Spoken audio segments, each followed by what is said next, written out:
Hello and welcome to episode 1 of the Ironman Maryland training series. So, before we get into it, I can just kind of recap what exactly this series is going to be about. It's basically just going to capture some of my training, some of the pitfalls, some of the wins, and basically just kind of capture the story between now and June 8th of all things training. So that'll be nutrition, advice, anything that kind of comes to mind, some vlogs in there as well. So we'll see. And like I said, if there's anything in particular that you find more interesting than others, please let me know. And I would be happy to try and capture that and include that in the series. The only pitfall to this race is that it's going to be hot. Average temperatures are usually in the 80s or 90s. So that is a bit of a concern for me. Especially since the last time I raced in September, it got hot during the run, and I actually cramped in my right calf. So this we had chalked up to some of the medication I was taking for my Crohn's disease. I had done an infusion for that the day before. So that typically will dehydrate you a little bit. So nothing I could really do there. Hopefully this time around, I haven't counted out the weeks or anything, but hopefully I won't have Remicade the day before this race. Well, I definitely won't because it's on Sunday, and I usually have it on a Friday or something. So should be fine there. But that's definitely on top of mind. So we are in Training Peaks now, and I just wanted to take a minute to kind of walk through what I did this week and highlight 2 of the key sessions. So over here in the summary tab, you can see my fitness level, my fatigue, and then my form for the previous week. So you can see I did 18 minutes in the pool, 3 hours on the bike, and 3.5 hours running. So over the past few weeks, I've been completing these base building phases where I feel like I've been doing a little bit more volume. And basically, I went from, I think, like 12 hours for the week, then 11, then 10, then 8, all the way down until current, which I did about 6.5. And the reason why we're lowering total time training is because we're increasing intensity right now.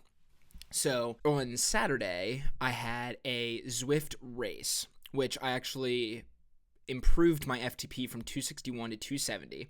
So I was really happy with that.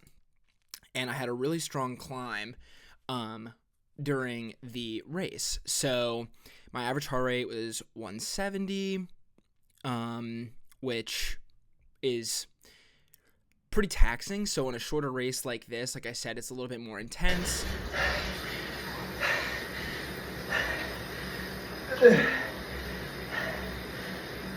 Session for the bike was not only to build power in the legs, but also to ensure that I have some top end speed on the run.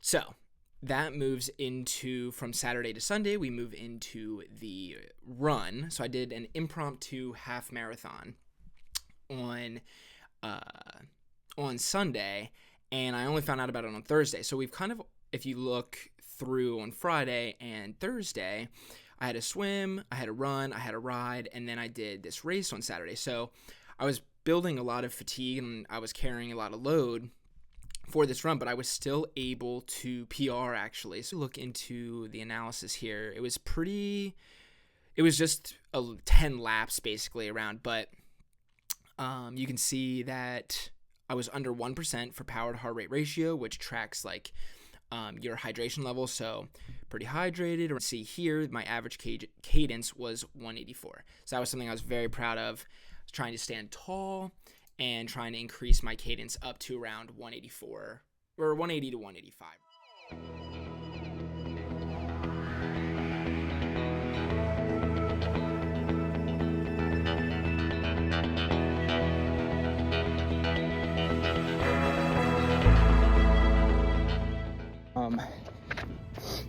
Irish music and a pop punk band out of Philly, the Menzingers. Crazy combo, but hear me out. It was crazy.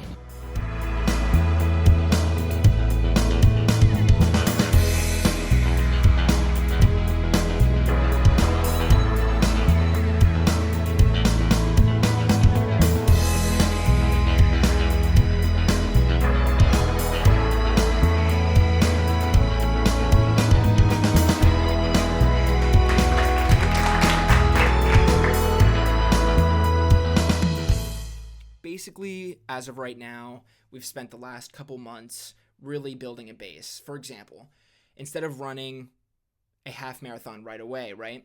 We start, and on Saturday, our long run is a progression run for 6 miles. And then the next week, on Sunday, the progression run is 8 miles. And we kind of slowly do almost like a 10% roll.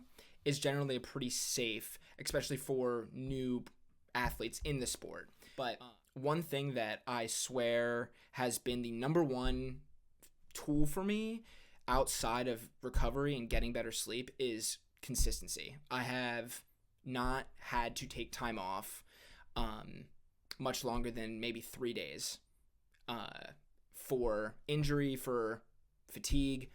I've been able to, through conversations with my coach, through Training Peaks, I feel like I've been able to find a really good balance between optimal load for the week and still getting the most out of my body and being able to recover. I just want to hit on 2 more things.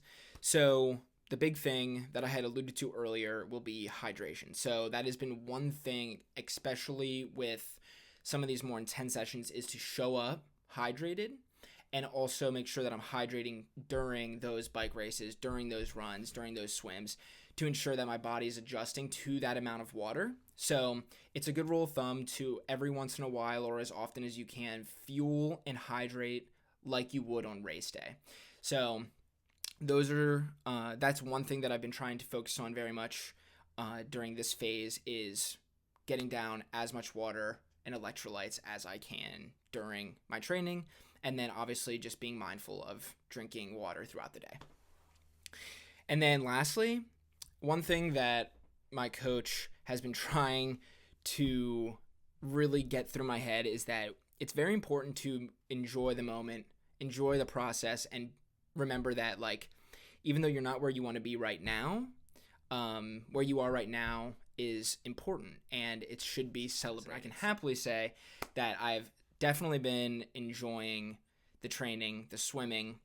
I have finally, I feel like, at least gotten close to a much, much better technique where I'm not dragging as much in the water and I'm getting my catch a little bit better. So I feel like I'm catching more water. I'm not creating as much resistance in the water, so I've been, more horizontal in the water, keeping my posture and my head alignment correct and my neck. So I think I'm taking the right steps for swimming because it's definitely my weakest. I think that the bike, it takes a lot of time. So it's important to make sure that you are a very fit cyclist, but also with the bike, you get a lot of return on your investments. The bike just absolutely builds your engine. It creates strength in your legs.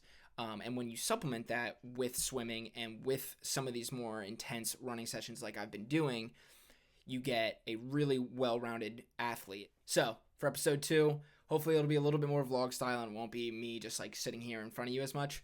I'm hoping to get the camera out a little bit more post-workout, during the workout, so we'll see how that goes. Bear with me as I learn to do this, but I'm enjoying it, so I hope you are as well. Please subscribe, like this video, and continue to follow along. All right, cheers. We'll talk later. Peace.